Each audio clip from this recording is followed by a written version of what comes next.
Welcome back to the channel. It's your girl SJ here, and I got Monet in the kitchen with me. Hey. And today we're going to be making a caramel pound cake. So for this project, you're going to need sugars. You got to have two of them. You have the brown sugar as well as regular sugar. I'm using the raw, so this is going to be something new for me.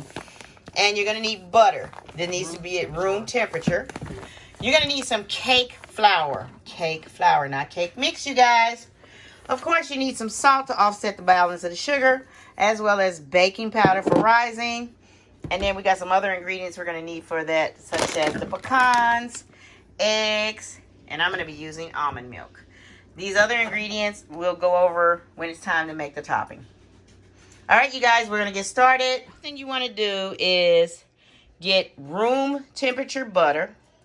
You want to use a full pound of butter and also a cup and a half of brown sugar, lightly packed, and then a cup of regular sugar. Now, I don't use regular sugar at home, so I'm using the raw cane sugar. So this will be the first time I've tried something like this. Cream this together. Okay, so now what we're going to do, we've mixed all of our dry ingredients. And what we have mixed in, we have a half a teaspoon of salt, 1 tablespoon of baking powder, and 2.5 cups of the cake flour, in which we sift. And when we sifted it, it did come out a little bit more. So I took a little out to where it equaled completely to 2.5 cups of the cake flour. So now what we're going to do is we're going to fold the ingredients together, which is kind of like you just flip it. You don't like mix, you just flip. So that's just mixing everything together in there, the salt, the baking powder, and the flour, the cake flour all together. Okay, so now we're going to start blending the pound of butter, and then we have a 1.5 cups of brown sugar and a cup of our organic sugar. So we'll come back and show you what that looks like. Okay, guys, so now we've mixed that into our blender. So now what we're going to do is we're going to add 2 teaspoons of the pure vanilla extracts. Okay, so this is the pure vanilla extracts that we're going to be using. Okay, and we prefer to use the pure vanilla extracts instead of the imitation. It just is better. And then we're going to use a cup of milk. We're going to do, instead of buttermilk, we're going to use the almond milk. We're going to try that because what we're doing is we're going to, with the cake that we're making, we're just going to use the almond milk. And so then we're going to use 5 eggs, which are going to be room temperature eggs. Make sure your eggs are room temperature. And then we're going to mix that all together, and then we will be right back. Okay, so now we've mixed all of that in there. So what we're going to do is we're going to mix our dry ingredients. Now what we're going to do is we're going to use a 1/2 cup and mix it in at a time, because we don't want to just pour it all in there because that wouldn't mix it very well. So we're going to take 1/2 cup of our dry ingredients, and we're just going to pour it in here. And then we're going to mix that like that.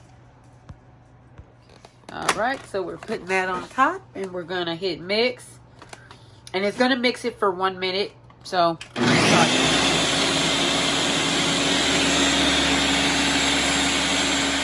so this is what the batter looks like after we mixed it in. It's honestly pretty thin for a pound cake.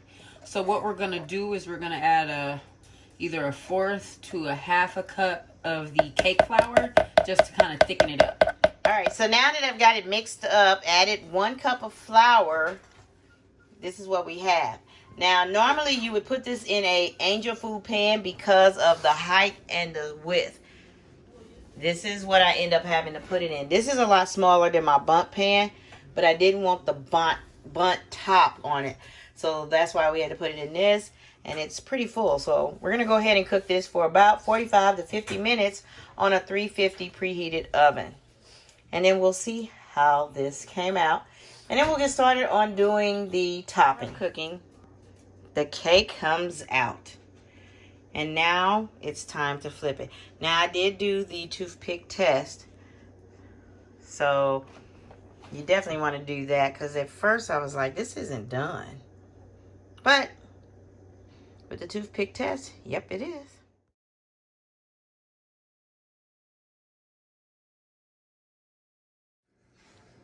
All right, you guys, so it's time to make the topping.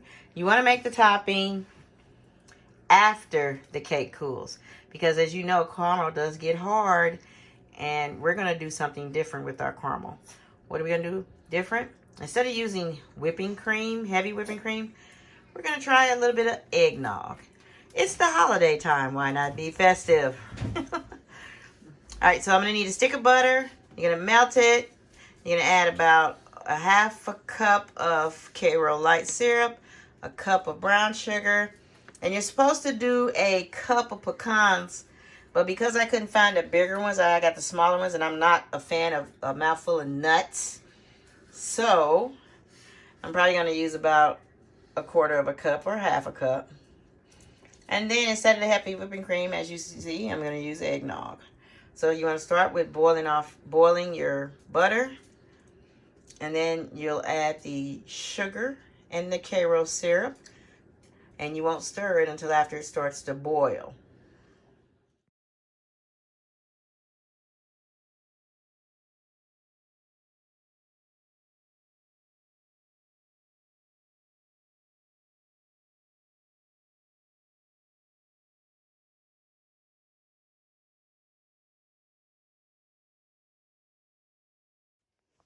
Now it's time to put the sauce on.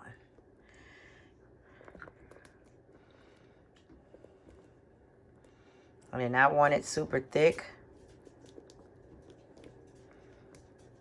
But just look at that. Oh. And the flavor that the eggnog made. Oh my gosh. I'm going to put the rest in there. Whew. Yes.